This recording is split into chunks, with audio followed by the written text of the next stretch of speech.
Street-level individual drug suspect arestado matapos namang mahulihan ng shabu na nagkakahalaga ng halos 70,000 pesos sa mismong bahay nito sa Alomena City sa Pangasinan. Detalye ng balita mula kay Freddy Fajardo, Aris 38. Masantos siya kabasan at amin sa ating mga kababayan dyan sa Pangasinan, Freddy.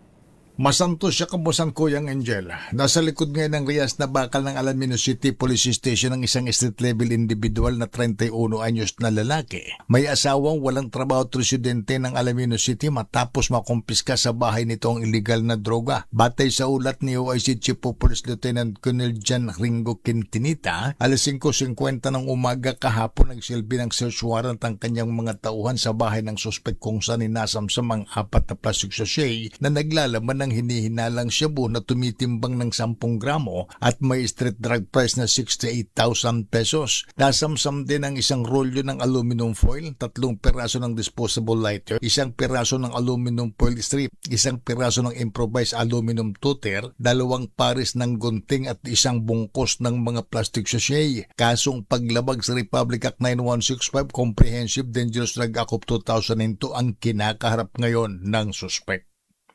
Mula sa Action Radio Pangasinan, ito si Freddy Fajardo, Aris 38, nag-uulat para sa DCRH, una sa Pilipinas, una sa Pilipino. Maganda umaga, Pilipinas! Maraming salamat, Freddy.